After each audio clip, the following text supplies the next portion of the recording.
नमस्कार दोस्तों मैं CA Prabhakar Gupta source of tax professional के यूट्यूब चैनल में आपका हार्दिक अभिनंदन। दोस्तों, जब भी हम बिजनेस करते हैं तो ऑब्वियस सी बात है कि हमें पैसे की फंड की ज़रूरत होती है और फंड के लिए हम सबसे पहले कहाँ जाते हैं? बैंक के पास, फाइनेंशियल इंस्टीट्यूशंस के पास। अब दोस्तों, अगर हम बात करें कंपनीज की, चाहे वो कंपनी प्राइवेट लिमिटेड हो या पब्लिक लिमिटेड, यदि वो लोन लेने के लिए बैंक के पास जाती है तो जनरली वो जब लोन लेती है तो लोन किसी प्रॉपर्टी के अगेंस्ट लेती है। प्रॉपर्टी वो मूवेबल भी हो सकती है, इमूवेबल भी हो सकती है, यानी कि वो किसी लैंड, बिल्डिंग, फर्नीचर्स के ऊपर भी ले सकती है या स्टॉक के ऊपर भी ले सकती है। कई बार डेटर्स के ऊपर भी मिल जाता है लोन।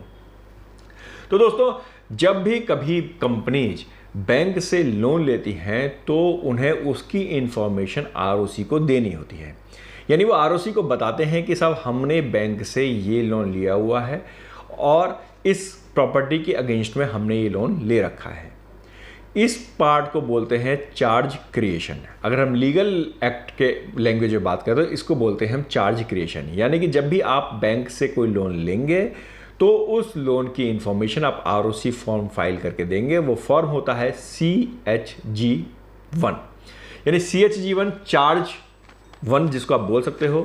चार्ज 1 एक फॉर्म होता है जिसमें आप फॉर्म को फाइल करके आरओसी को इंटीमेशन देते हो कि जी मैंने ये लोन लिए हुए हैं। इसके अलावा यदि कोई मॉडिफिकेशन होता है लोन में, यदि कि उसकी वैल्यू कुछ कम या ज़्यादा होती है, आपने फर्दर लोन लिया, रिकंस्ट्रक्शन ऑफ लोन करवाया, तो भी आप उसकी इंफॉर्मेशन CHG1 फॉर्म के थ्रू फाइल करते हैं। तो दोस्तों, ये बात तो हो गई फॉर्म फाइल करने की, चार्ज क्रिएशन की। लेकिन आज हम इस वीडियो में बात करने जा रहे हैं फॉर्म CHG4 की, यानी सेटिस्फैक्शन ऑफ चार्जेज की। ये क्या होता है, कब जरूरी होता है, कब हमें ये फाइल करना चाहिए, इन सभी के बारे में हम अब डिस्कस करने जा रहे हैं। उससे पहले आपसे रिक्वेस्ट, यदि अभी तक आपने हमारे चैनल को सब्सक्राइब नहीं किया है तो इसे तुरंत सब्सक्राइब कीजिए। तो दोस्तों, बात करते हैं सेटिस्फैक्शन ऑफ चार्जेज की। सेटिस्फैक्शन ऑफ चार्जेस मतलब जब मैंने अपने चार्जेज का पूरा पेमेंट कर दिया है, यानी कि जब मैंने लोन लेना था, मैंने लोन जो लिया हुआ था वो लोन का मैंने पूरा रीपेमेंट कर दिया। अब मेरे पास कोई लोन पेंडिंग नहीं है या उसमें से मैंने एक मेजर अमाउंट मैंने पे कर दी, तो उस केस में हम एक फॉर्म फाइल करते हैं आरओसी को जिसका नाम होता है CHG4। जी हाँ, चार्ज 4 फॉर्म होता है ये, जो कि आपको फाइल करना होता है, हर कंपनी को फाइल करना है आरओसी के अंतर्गत। देखिए, जब आप बैंक को सारा लोन चुका देंगे तो लोन उसके अगेंस्ट में आपको एक सर्टिफिकेट इशू करेगा कि जी मेरे पास से आपका सारा पेमेंट हो चुका है। वो एक तरह से एनओसी आपको इशू करता है। उस एनओसी को आपको आरओसी में फाइल करना होता है। ये फाइल होती है आपकी विद इन 30 डेज, यानी 30 दिन के अंदर अंदर from the date of satisfaction of charges. जिस दिन आप अपने चार्ज को सेटिस्फाई करा देते हैं उसके 30 दिन के अंदर अंदर आपको ये फॉर्म को फाइल करना मैंडेटरी है।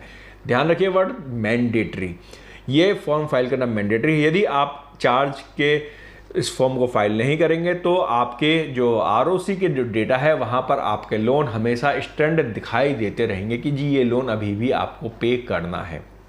आप यदि एमसीए की साइट पे जाते हैं, वहाँ पर जाकर के आप चेक करेंगे किसी भी कंपनी का मास्टर डेटा, तो मास्टर डेटा में आपको पता चल जाएगा कि उससे कोई चार्जेज हैं या नहीं, और यदि थे तो कितने सेटिस्फाई हो चुके हैं। तो यदि आपने चार्ज 4 फॉर्म फाइल नहीं किया तो उस केस में आपके चार्जेज क्लोजेज नहीं दिखाई देंगे एमसीए की साइट पे, और यदि आप इसमें डिले करते हैं तो आपको हैवी पेनल्टीज भी लग सकती हैं।